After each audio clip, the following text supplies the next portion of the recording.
ng bayan, maasahan anumang panahon.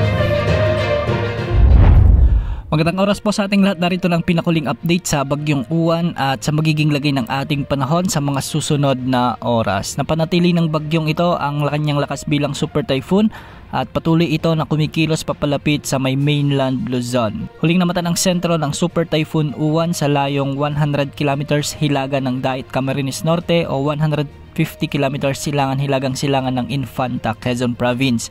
Taglay pa rin ng bagyo ang kanyang lakas na umaabot sa 185 km per hour malapit sa gitna at pagbugsong umaabot sa 230 km per hour. Sa kasalukuyan kumikilos pa rin ito ng mabilis sa 30 km per hour ng kanluran, hilagang kanluran, at kung mapapansin natin ay mas lumawak pa ang kaulapan o sirkulasyon ng bagyong ito at ngayon ay meron na itong sukat na maabot sa 900 km mula sa gitna.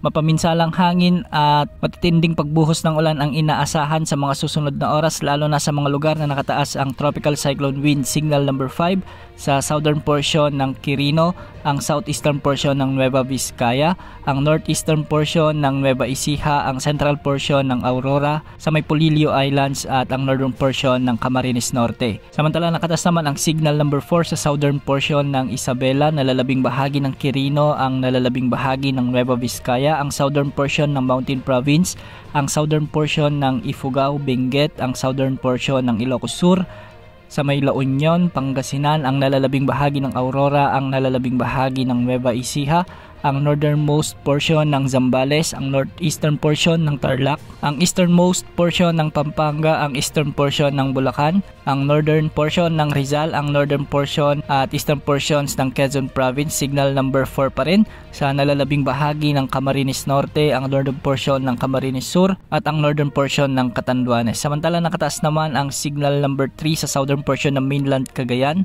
ang nalalabing bahagi ng Isabela, ang northwestern portion at central at southern portions ng Apayao, Abra, Kalinga, ang nalalabing bahagi ng Mountain Province, ang nalalabing bahagi ng Ifugao, Ilocos Norte, ang nalalabing bahagi ng Ilocos Sur, ang nalalabing bahagi ng Zambales, Bataan, ang natitirang bahagi ng Tarlac, ang natitirang bahagi ng Pampanga, natitirang bahagi ng Bulacan, Metro Manila, Cavite, Batangas, ang nalalabing bahagi ng Rizal, Laguna at ang nalalabing bahagi ng Quezon Province. Signal number 3 pa rin sa Marinduque, ang nalalabing bahagi ng Camarines Sur, nalalabing bahagi ng Catanduanes, Albay, Sorsogon, Ticao Islands at Burias Island.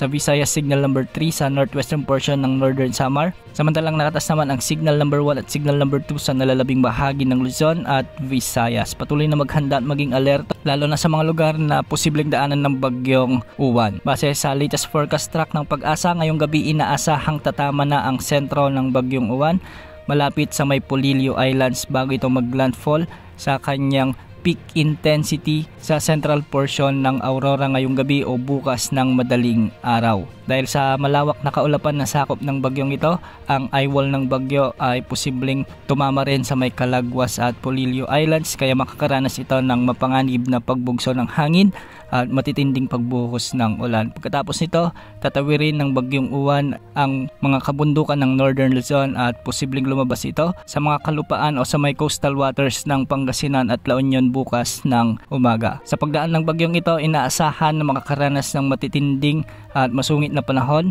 ang Aurora Province, Nueva Ecija, ilang bahagi ng Nueva Vizcaya, Benguet, Pangasinan at La Union. Ito yung mga direktang tatamaan ng bagyong ito. Ibig sabihin na sa mga lugar na ito ang sentro o mata ng bagyong ito. Sa mga susunod na oras o araw ay mapapanatili ng bagyo ang kanyang lakas bilang typhoon category at inaasahang makakalabas na ito sa ating area of responsibility sa araw ng Martes. Posible pang lumakas muli ang bagyong ito habang ito ay nasa kanluran ng Batanes o di naman ay extreme northern Luzon bago muli itong pumasok sa ating area of responsibility at tumama naman sa may bansang Taiwan.